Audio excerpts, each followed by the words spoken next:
All right. So now we're looking at the adjusting entry related to insurance. Now, remember, when you're looking at adjusting entries, one way you might analyze, say, a client, for example, is to look at the balance sheet accounts, and in particular, the balance sheet accounts, right? Because most of the adjusting entries, classical adjusting entries, have a balance sheet account, or at least one balance sheet account and one income statement account. The balance sheet accounts are the permanent accounts.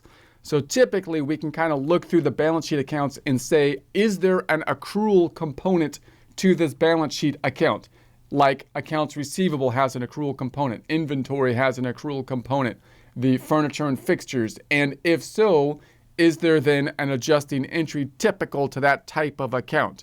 In this case, we're looking at the insurance account, which is the classical prepaid type of situation where we pay for something before we get the service. So remember, the idea of insurance is, and this gets a little confusing, by the way, because some insurances, because of government kind of manipulation and whatnot, don't really act like insurances, right? Like health insurance, you pay for insurance in order for them to cover your doctor's visits, which isn't really kind of what you would think of with insurance. Usually with insurance, you're paying for coverage in the event that something happens in the future that is unlikely to happen. If it does, then you're covered under that, such as liability insurance is going to be like the classic example and one often needed for a business entity, for example. So we can compare insurance costs to something that would be a normal business expense, like utilities, the telephone bill, for example, in which case we already used the telephone and they're charging us for the use that we already did. We've already incurred the expense, in essence, when we pay the bill. Whereas with insurance, we're going to have coverage in the future. We have to pay for the insurance before they give us the coverage, because the whole idea is that we're getting coverage for something that might possibly happen in the future. And if it does, that's when the insurance activates, such as liability insurance. If you're in California, it's almost a sure thing. Some crazy person's going to sue you, right? So you kind of need insurance. But hopefully if you're in like normal, not crazy town, then it's unlikely that some crazy person is going to sue you or something like that, right? And so you're paying for the insurance just in case that happens. So that means that from an accrual standpoint, we have a difference between when the cash is paid and when the service is provided. Also note that you might get the impression with insurance that they don't actually do their job until the crazy person sues you, and then you pay for the lawyer, and then the lawyers get rich, and all the money that they pay to the lawyers, and then the lawyers get rich, and you just try to protect yourself from the crazy person, right?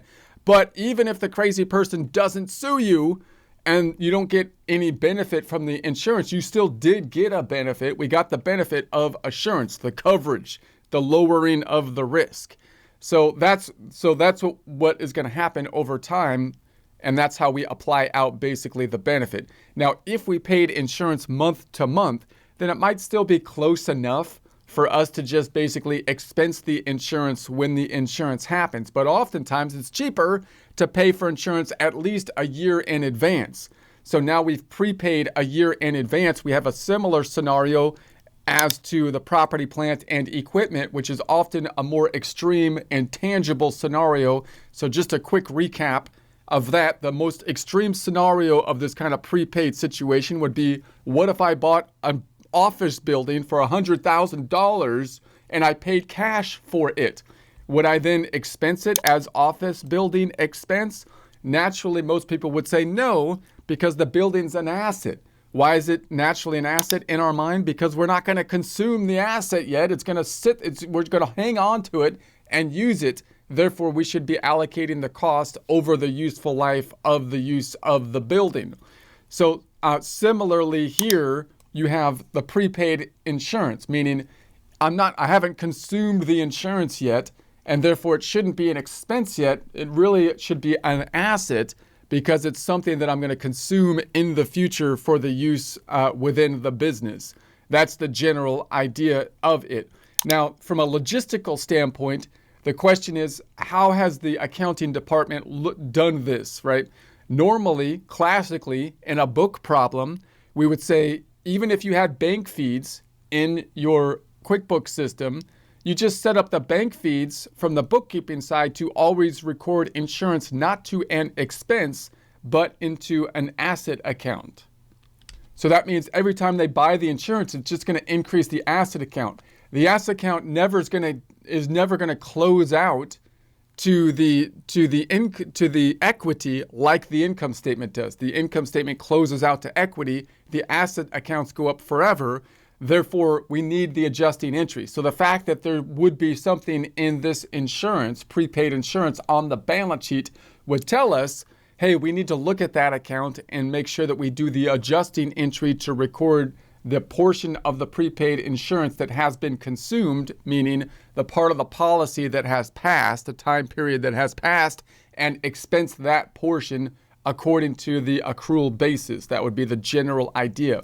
Now, some bookkeeping systems, they might not do that. They might naturally say, well, I'm just going to expense it because that's what I'm used to doing.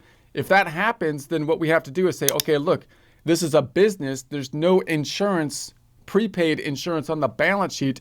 Is there insurance on the income statement? If there is, then of course, which there possibly and normally would be because most businesses need at least liability insurance, then we should say, okay, now that it's an expense, do we need to do basically a similar concept, but the opposite journal entry, decreasing the expense for the amount that has not yet been consumed, putting that on the books as an asset.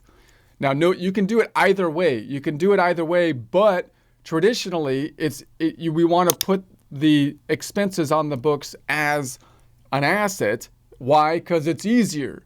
Because the permanent accounts will not be adjusted for a temporary adjustment at the end of the year. They're not going to close out to equity. So that's going to be easier to do. So when we're working between our bookkeeping or accounting system and between the adjusting system, typically the scenario will be you can automate your bookkeeping system. Every time the check clears for insurance, just make sure it doesn't go to insurance expense on the income statement, but rather prepaid insurance. And then make sure that the person that does the adjusting entry will do an adjusting entry according to the policy of the insurance, lowering the amount that's in prepaid insurance for the amount that has been consumed and recording the other side to the expense. Okay, that's the idea. Let's see how it works.